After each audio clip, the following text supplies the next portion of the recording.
Lone Rider here, and I want to talk a little bit about blades. Now, every sword gets a little nicked up, even blunt training swords, but there's a way to take care of that, and that's called a file. And a blunt like this usually takes a little more beating than a feather sword. Um, Usually the edges are thinner. This actually has sort of a lenticular cross section. It is blunt at the edge, but they're thinner than some feathers. Um, and you get little nicks in the blade. People always talk a lot about edge damage, and the truth is, uh, you'd get it more with a sharp sword, but even a blunt one like this, you can see some of those nicks. There's a there's one there, there's up there, and all along the edge, some pretty substantial ones there, and um, you can see them catch the light. Um, they're on both sides, all along the blade, and basically there's two kinds of nicks that I've noticed. Um, there's where a chunk gets taken out of the blade, or one blade actually digs into the other, and just makes a straight indentation. And then there's where a bit of the metal is left and sort of sticks out. You get like a burr essentially, as if the metal rolled or got just pushed out of the way. And basically, the way to take care of those is with the file. Uh, what I've been doing is just going like this, um, and then same thing on the other side, and then going along the flat a couple times to make sure I'm not actually effectively sharpening the blade. Um, and that's usually sufficient after light drills. After sparring, you sometimes take some hits. Um, what I've done recently is I've clamped the blade in a vise, um, patting it, of course, first, and then just gone along like this, along the flat, and then gone along the edge. And that seems to be better. You want to do it evenly, or you end up with a blade that ends up looking like you know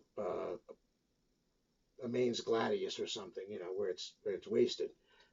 So you don't want to do that, but you want to do it evenly. But uh, that's a little bit about the care of blades, and for anybody who's ever seen, if you've never done HEMA or historical European martial arts, in particular the sword fighting bit, um, which is what's mostly known about it. Um, the best illustration of this I can point you to is actually the movie Highlander. There's a scene where Duncan MacLeod, there can be only one, yeah, that guy, is sitting there cleaning his sword, and what you actually see him doing, it looks like he's just sharpening it, but what he's actually doing is he's cleaning up the edge damage, or what he's supposed to be doing. I don't remember the movie well enough in terms of that scene to know if the actor got it right. But yeah, swords take a bit of beating.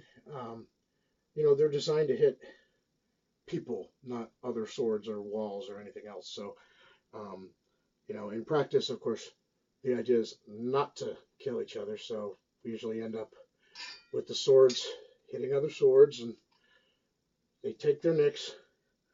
But yeah, I just wanted to point that out. There's several reasons it's important to take care of this. Um, One, obviously, is you want to take care of your stuff. It lasts longer, it stays in better shape, etc. Um, the second thing is there is a safety aspect and a property damage aspect. If you get too many jagged nicks or burrs on a blade, and it ends up hitting a part where there's no protective gear, let's say somebody's sleeve gets pushed up and it gets between the cuff of the glove and the sleeve, or arm protector and the glove, whatever, you could get a cut because at that point the jagged edges, it's like teeth on a saw. And the same thing as far as clothes and equipment is concerned. A lot of fencing gear, especially the sparring jackets, is fairly expensive. So it's designed to take a beating from blunt swords. It's not designed to get cut and torn. So if you have jagged burrs or nicks on your blade and you get somebody with like a slashing cut, a draw cut, it could very easily ruin that, $250 Spez jacket that he waited 6 months for from Poland, or whatever the case may be. So, just out of safety and out of respect for the equipment of your fellows, you want to take care of it. But there's also, the sword itself. I mean, these aren't actual weapons. They're sporting equipment, sparring tools, whatever you want to call it. But, it's supposed to represent an actual weapon. So you want to take care of it. You want to keep it in good condition. You don't want to let it get too badly beat up. And, it will last you much longer. The better you take care of it, the longer it'll last and the better it'll work. So make sure you take care of your blades. And Lone Rider, out.